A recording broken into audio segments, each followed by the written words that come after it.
حي على الفلاح حي على الفلاح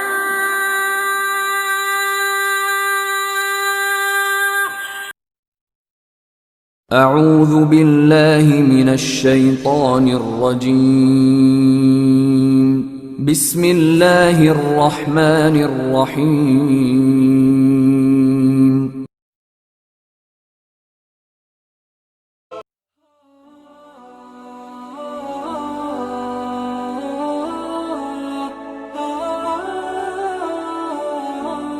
Today I'm going to talk to you about he comes at us from behind. And how that is actually a very different kind of attack of the shaitan. So what I want to speak to you about as far as what's behind us, the most immediate imagery of what's behind us is actually our history. Whenever you go through a day, that's behind you now. It'll never come back again. And so the most immediate and most powerful way to understand this attack of the shaitan is that he will use your past against you. He'll use what you've gone through in life, the experiences you've had, the things that you've lived through, and he will manipulate those experiences. Because in some sense, in some psychological sense also, we are the sum of our experiences. Every experience you and I go through affects us in some way.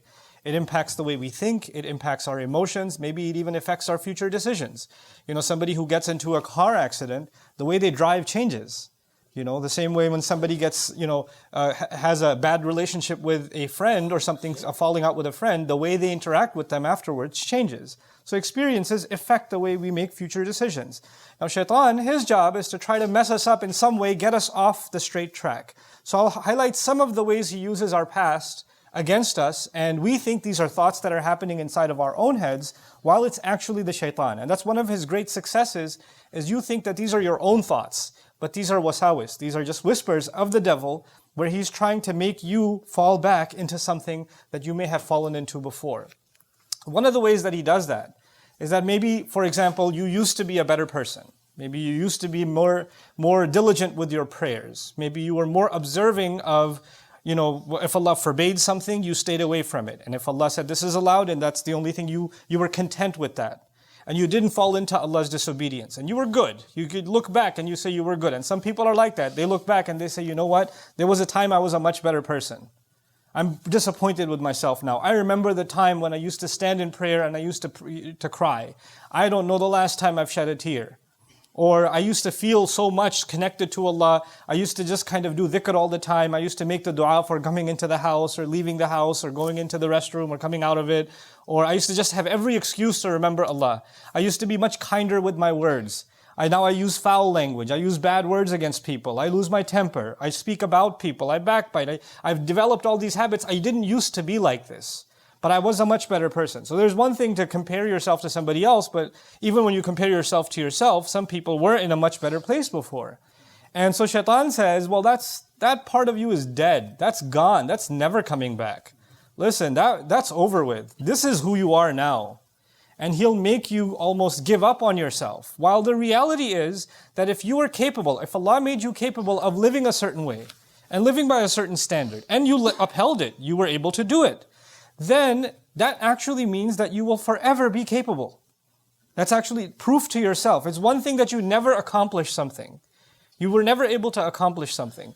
And you say, well, I can't do it. Well, maybe there's some truth to that. Maybe you haven't even tried. Or maybe I can't say for sure that you're capable. But you lived by something. You had certain capability. You were doing better. Now it's known that you have that, you possess that in you. That faith in you, that strength in you. And so shaitan wants you to convince you that you no longer have that capability because of whatever experiences you've gone through or I've gone through. Now we will never go back to who we were again. At least in our spiritual sense, we can't go back. Now understand something. Emotionally, maybe you can't go back. Emotionally, when somebody's scarred, maybe they're changed forever and that's okay. That's life. That happens. Maybe if somebody, the loss of a child is not something easy to get over, for example. So there are kinds of trauma or kinds of experiences that maybe our entire lives will be chipping away at trying to heal, and we may never get there. But shaitan uses that to mess you up not emotionally but spiritually, to mess with your connection with Allah, and to basically get you to say, well, you know what? You've gone through these experiences, so what's the point of prayer? The prayers no longer count. And so that's one kind of attack the shaitan uses against you and me, is to make you lament, make you think back with regret about better days that are never going to come back for you. The other thing shaitan wants you to do from behind is, things bad experiences that you had, and you start questioning, why did this happen to me? Right? You and I have gone through terrible experiences in life. This is a part of life. Allah created this life as a trial, and every one of us has different kinds of trials, and some of those trials are not easy. And when you think about what happened, it's very painful.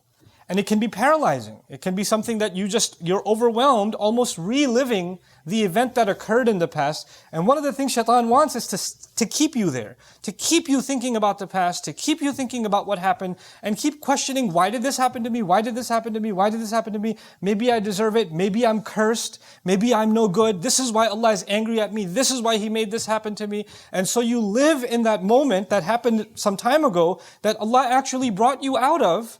But shaitan doesn't want you to come out of it. He wants you to stay in that hopelessness, because he wants you to be convinced, like he's convinced, that Allah has no hope for him, or that he's hopeless case. There's no turning back for him, or that Allah hates him even. So people will develop, you and I might develop, because we're thinking about that event all the time, not just anger towards people who hurt us, but even towards Allah. Like, why did He let this happen to me?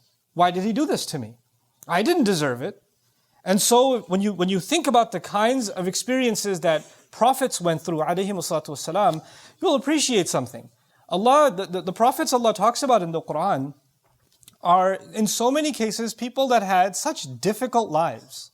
They had such, even before they became prophets, they had extremely, extremely difficult lives.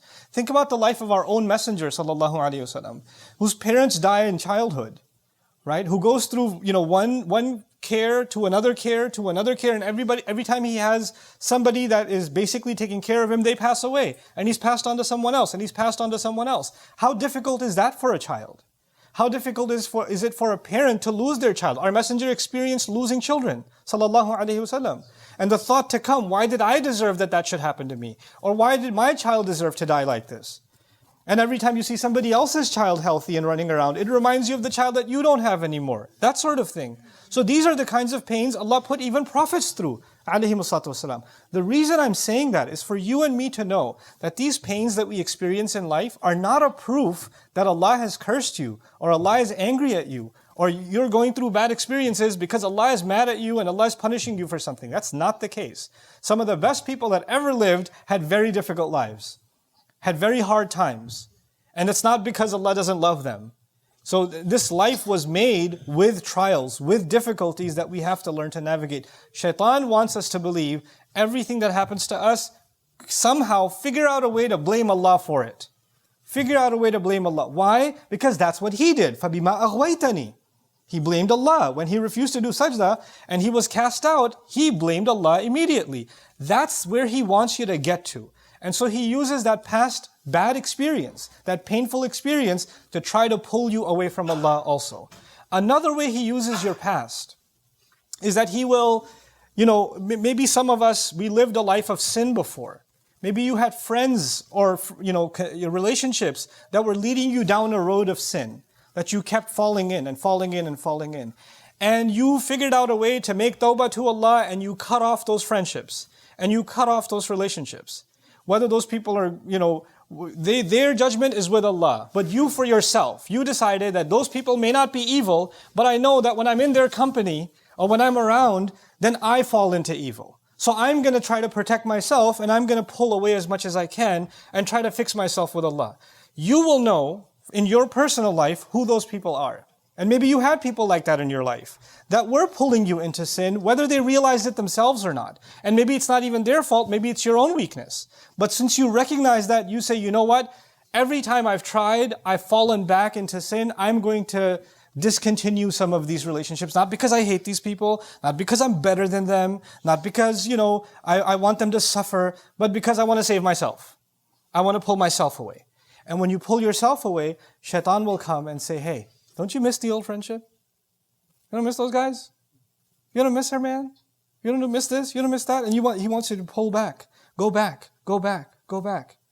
The same way some people left sin. Literally sin. They left drinking. They left drugs. They left adultery, they left fornication, they left evil deeds. They walked away from them. They changed. But sometimes the devil comes and triggers you and says, hey, you're going through a hard time. Just one time. Just go back. Not forever. But come on, you had a hard week. It's been a tough month. You've gone through a lot.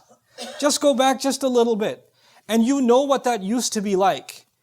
And they say in Arabic, there's a saying in Arabic, kullu mamnu' matlub. Everything forbidden is desirable. Right? So even though after faith, you develop a regret and an embarrassment over the sins you and I may have committed. And we develop almost a hatred for repeating those sins again. At the end of the day, we're also human beings. And human beings have temptations and desires. And that's one of the things that shaitan wants to manipulate. So he'll try to pull you back and try to get you to say, hey, come on. You know how it used to be, right? It was so much better for you. You felt so much easier. And why deny yourself? Who's going to find out? Just go back. So he wants to pull you back into a way of sin. This is the way that he comes at you from behind. So many pulls at you from what is drawing you into what used to be. And you have to be mindful of that. It may be, and it'll lead us into talking about how shaitan attacks us from the right. Maybe I'll talk a little bit about that today. But I want you to understand something. Shaitan doesn't necessarily tell us to do the wrong thing. This is important. Shaitan doesn't necessarily tell us to do the wrong thing. Shaitan wants us to take one step.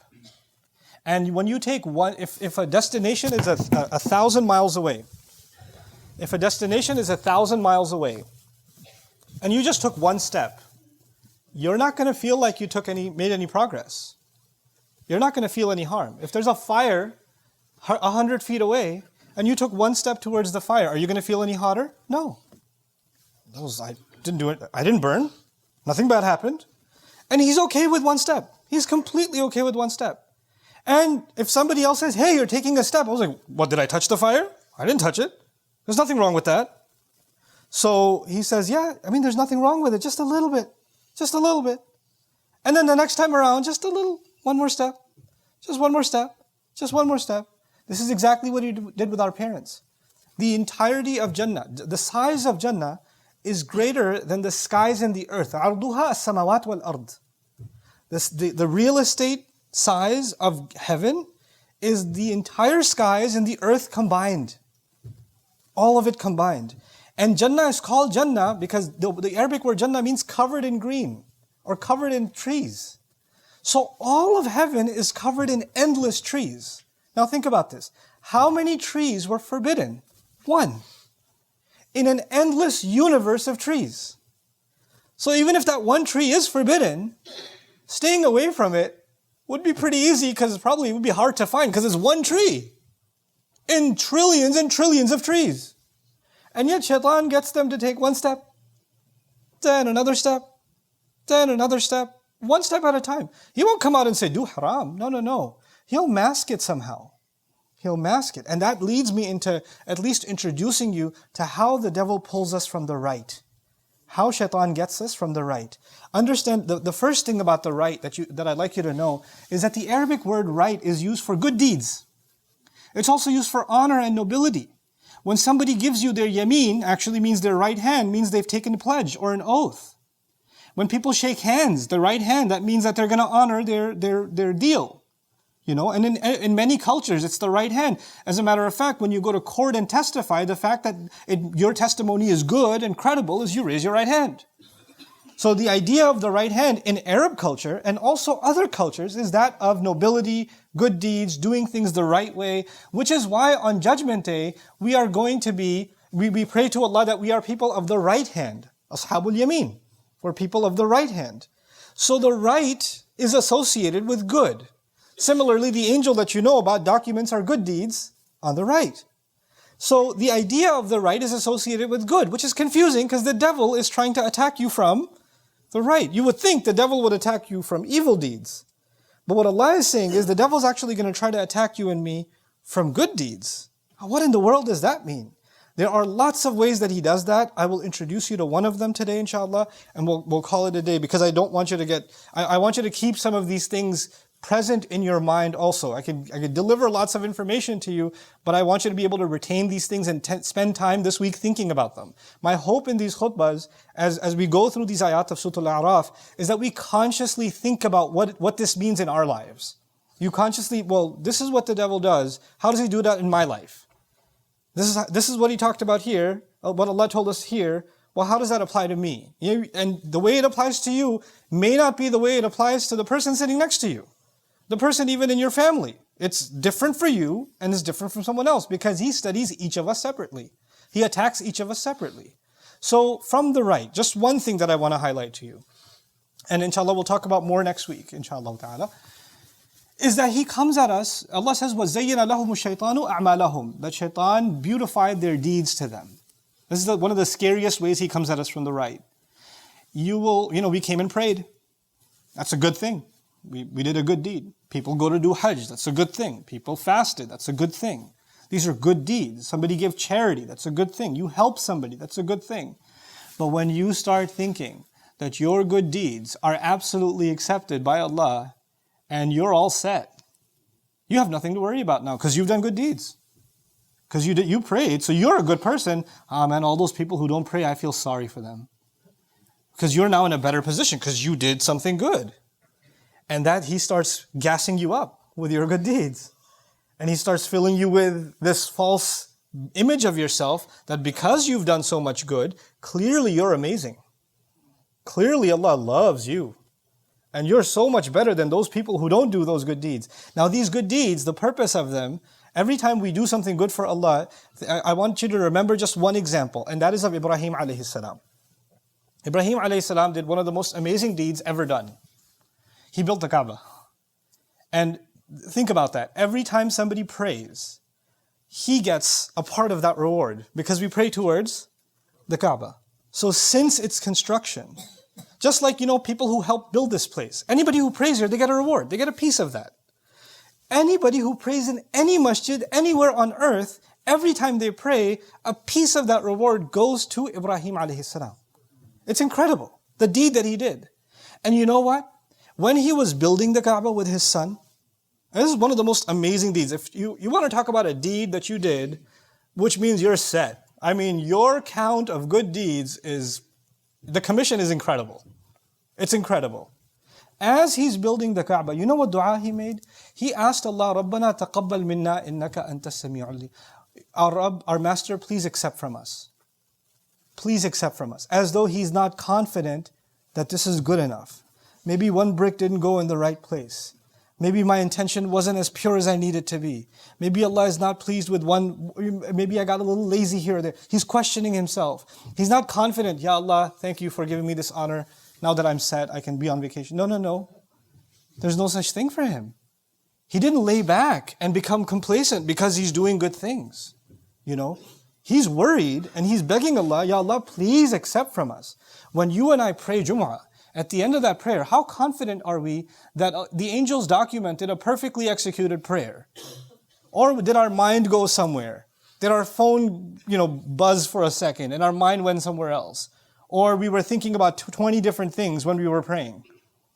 Or we were, jittering and bothering somebody else when we're praying. We do all kinds of things when we're praying. How imperfect are our prayers? For you and I to think, man, I went to Jummah. I got there even before the adhan. What's up with that? That's like, I should get VIP tickets to Jannah. Because, seriously, I pulled it off. That's not the attitude. That's not the attitude for fasting or Hajj or any act of worship or any good deed. Don't remind yourself of the good you and I have done. Remind yourself, and I remind myself, to beg Allah to accept whatever we've done. That's what Shaitan doesn't want. He wants us to think we're all good. Now that you did a good deed, you're set. So may Allah Azza wa Jal protect us from the attack of Shaitan that comes from behind, and may Allah protect us from the attack of Shaitan that comes from the right.